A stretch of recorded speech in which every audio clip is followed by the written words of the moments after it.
Guys, welcome back. We've got our fourth official lesson today, and today is going to be a bit of a turning point. We're moving from units of measure and expressions onto something you will see a lot more of as we go throughout the year, and that is equations. This is going to be one of the most important skills that we will need to know in this course and really just in math in general. Being able to find something that's unknown. That's what solving an equation is. That's why we use variables to represent unknown numbers, because we solve for that variable to find out what that unknown number is. And really, just a quick reminder as far as what equations are. An equation, see if I can try and write this neat for you guys. All that is a math statement involving an equal sign. That is all there is to it. An equation is just a math statement involving an equal sign. Now, some of you guys are probably going to say, okay, I know what an equation is. I've worked with those.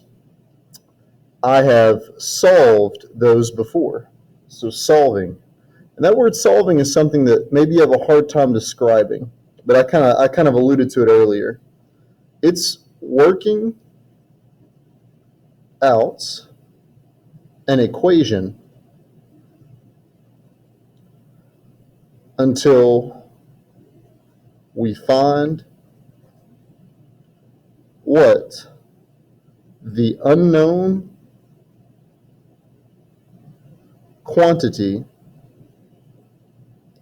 and what did we say earlier that unknown quantity is represented by?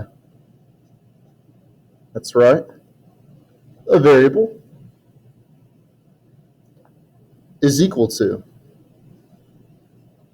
So when we solve something, that means we're working out an equation until we find out what the unknown quantity, aka the variable, is equal to. Now, how do we do that? And what kind of equations will we face? Well, today, we're going to start off with the simplest kind of equation.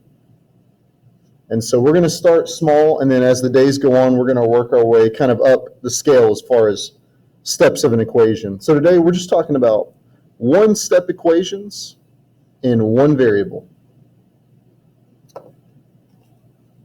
And so how do you solve an equation, right? We've talked about what solving is. How do you solve it? Well, that involves, let me see, I'll write it over here.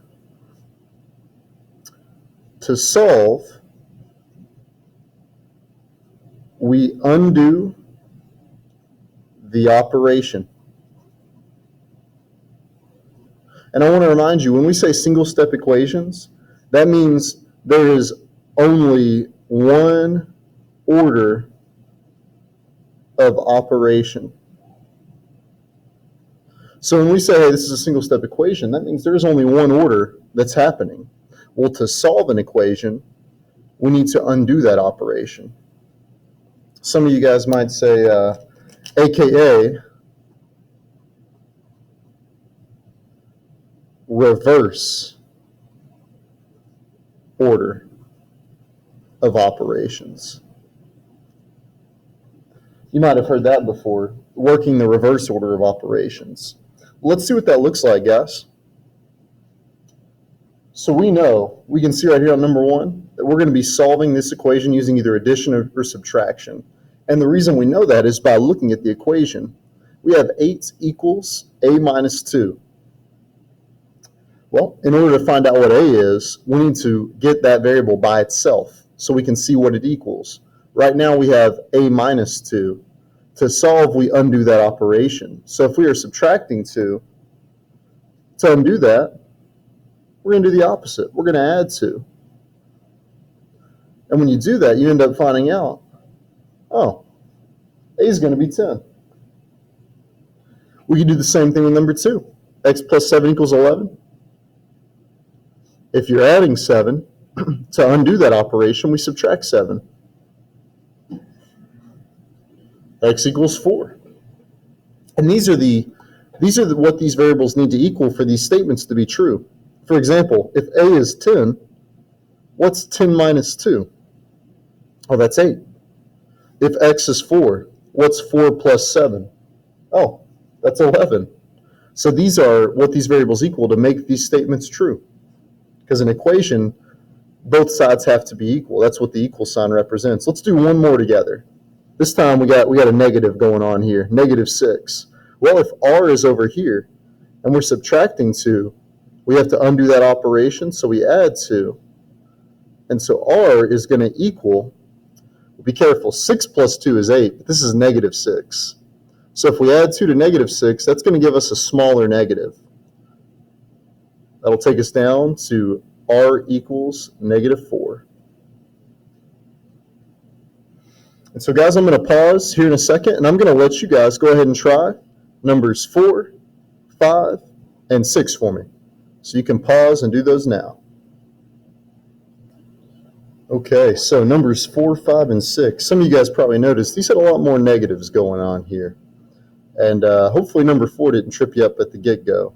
When we subtract 12 over, if you're combining two negatives together, not through multiplication or division, but just like subtracting a number to a number that's negative, that's just going to make a bigger negative. So we get -30 there. We see the same thing happen here. You subtract 10 over from a -10, that's going to move you further to the left on the number line to get you to -20. Last thing, if you're at -1 on the number line and you subtract 5, that's going to move you 5 further to the left. So that's going to take us to -6. Now I put or here because there's another way to write this. Do you think it matters whether the n is on the right side or the left side? The answer is no. If we're talking about a solution, this is the exact same thing as this. The equal sign means the left and right are the same, no matter which way it's written. Just giving you a heads up there. Now, next up, very similar to what we just did. This time, though, we're switching to multiplication and division. And sometimes students find these a little bit tougher. So hang tough. Some of you guys are probably going to crush this. You're not worried about it at all.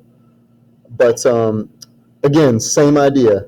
We need to reverse order of operations. So we're going to take a look at what's going on in this equation. And to solve, we need to do the reverse.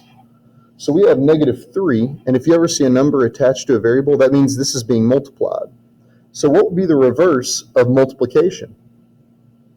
You got it. It's going to be division. We would divide, and you're going to notice I divided by -3, not +3. Because if you're going to take care of this multiplication, you have to divide by the exact same number that was being multiplied. So we divide by -3 to both sides. And here is where the double negative situation is going to happen. Check it out. -48 divided by -3.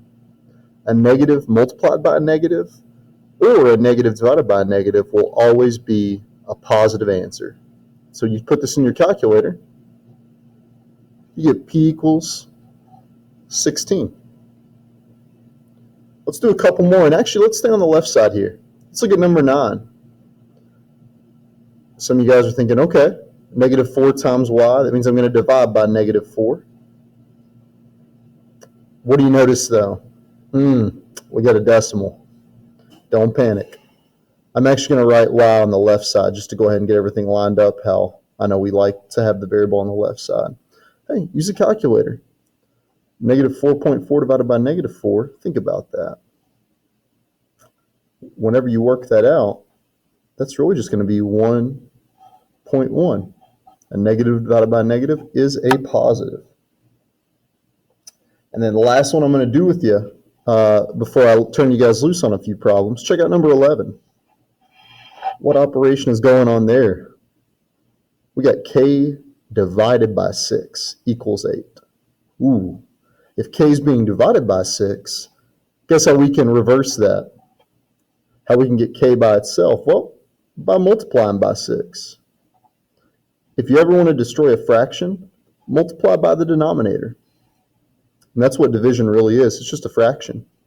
So k equals 48. Now, here's where you guys get to flex those multiplication and division muscles. I'm going to give you the next couple minutes. Try 8, 10, and 12 for me. And you can go ahead and pause the video. I hope most of you guys were able to go 3 for 3 on this. Negative 14, 1.5, and 128. And remember, on number 8, the reason that's a negative is because it was a negative divided by a positive, which will be a negative. And so, before we jump into our next section, which I think is a little bit more complicated, I wanted to look at one real quick that might give you a little bit of grief if we don't talk about it. So a lot of you guys are going to say, okay, h is being divided by 10. Well, reverse order of operations means we multiply by 10. And you are absolutely right. The problem is, number one, we have to do that to the opposite side, right? Keep balance. What we do to one side, we do to the other because we know equations are balanced. Here's the tricky part, though. Where do we multiply 10 to? Does that go to the top? Does it go to the bottom? Does it go to both? Well, here's a little secret. If you're multiplying a whole number to a fraction, you just multiply that to the top. So 10 is going to be multiplied to the numerator. Now you're probably thinking, wait a minute, but we multiplied 10 over here and it went to the denominator. It actually didn't. This 10 went to the top. This was really 10h over 10. That's what happened when we multiplied by 10 here. It went to the top, but guess what happened? What's 10 divided by 10? Cancels out. 10 divided by 10 is 1, which just leaves you with h on this side. Now, negative 22 times 10, just add a 0 onto negative 22. That's negative 220 divided by 5. And make sure you check, because this is going to reduce. Negative 220 divided by 5 is going to be negative 44. Ooh, that one was a little bit tougher, but I'd say some of you guys were still able to absolutely crush it. And even if you weren't, that's why we're practicing. So there's only 2 sections left, guys. I'm actually going to split day 4 up into 2 parts. We're going to do one part today on Tuesday, and we're going to do the next part on Wednesday. So, kind of break it up. Try not to overwhelm you guys too much. Because this next section, we're going to start to see a little bit more interesting fractions. We see we've got 3/5, but that's being multiplied to n. So, we're still solving. Here's the thing, though. We can say this is multiplying, just like that negative 3 was being multiplied to p. Now, is 3/5 a number? Yes, it is. So if 3/5 is being multiplied to n, what's one way we can get rid of that? Well, you can divide by 3/5. And I want to show you how to type this in on the calculator if you're a little confused. So obviously 3/5 divided by 3/5 cancels. And now here's how you do it. You go 12 divided by, make sure you use these parentheses.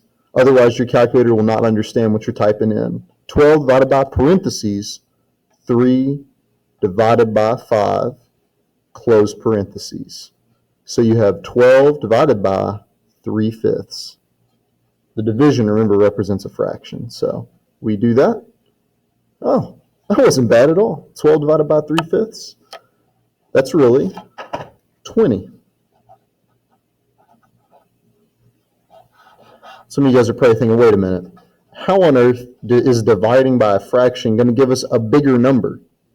Well, that's because another way to think about dividing by a fraction is that you are multiplying by a reciprocal.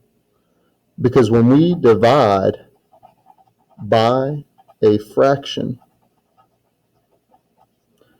you are multiplying by the reciprocal.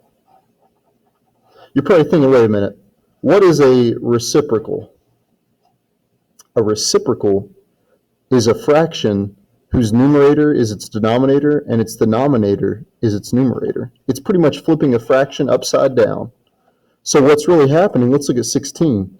We could divide by 2/3, Or if you wanted to do this without even needing a calculator, what's really happening is we are multiplying by the reciprocal. So 2/3, to get rid of that and get b by itself, we're really multiplying by 3/2. And again, remember what we talked about on number 14. We know if we're multiplying a whole number to a fraction, we can just multiply that whole number to the numerator.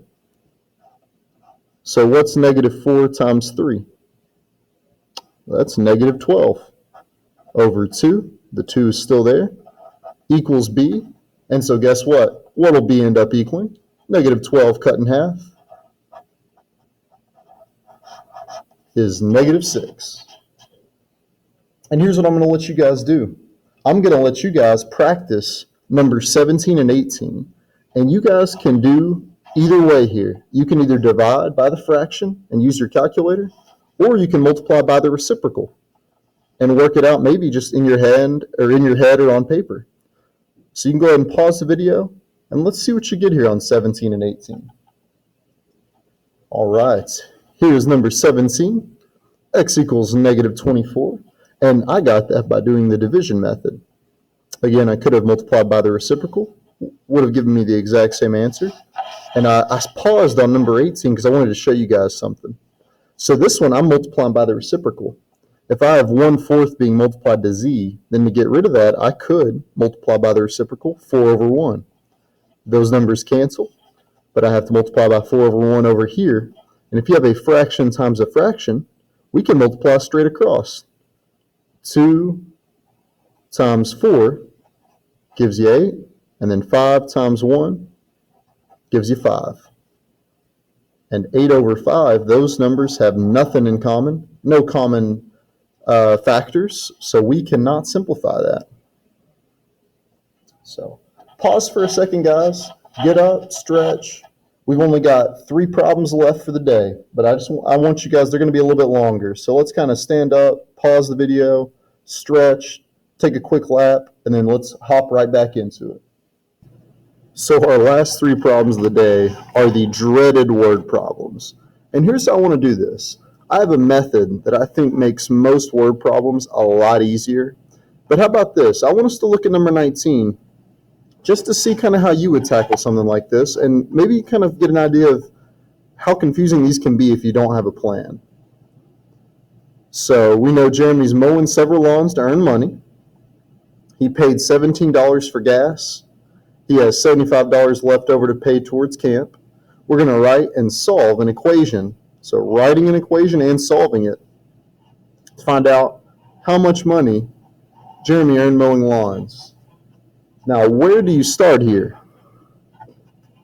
If you don't really know how to do word problems, you're probably like, either I'm just going to look at the problem and see if I can figure it out in my head, or I'm crap out of luck.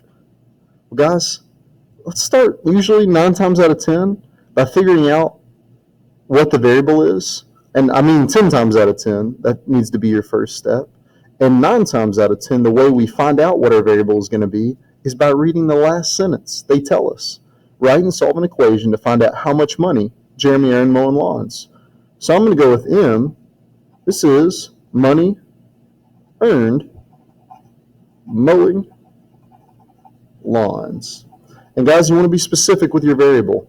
Write out what it means. Otherwise, just putting a letter down, if you go back 5 minutes later, you're going to forget what that even stands for. M is earned money mowing lawns. So that's going to fit somewhere in this equation. We also see some numbers here. He paid $17 for gas. He had $75 left over to pay towards camp. So let's start incorporating some of these numbers with our variable. So he paid $17. Okay, so in this equation, we know we're subtracting 17 from something. Now, are we subtracting 17 from the $75 he had left over? No, because that's how much he had left over after he paid the $17. What are we subtracting that 17 from? Oh, how much money he'd earned. M. And when you take the money he'd earned and subtract it by how much money he had to pay, guess what you're left with? $75. Here's our equation, and I'm going to give you guys a second to solve it.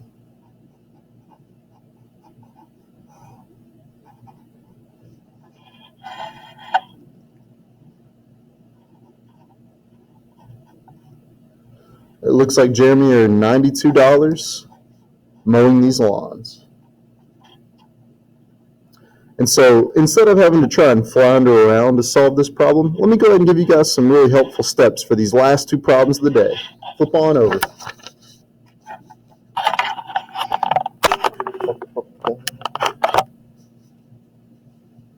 All right, so really, we're talking 3 steps here, guys. 3 steps for most word problems. Step 1, identify variable. And 9 times out of 10, this will be in the last sentence. So let's look at number 20 together. Susan's cell phone plan allows her to use 950 minutes per month with no additional charge. She has 188 minutes left for this month. I don't care about any of that. I'm just looking at the last sentence. How many minutes has she already used this month?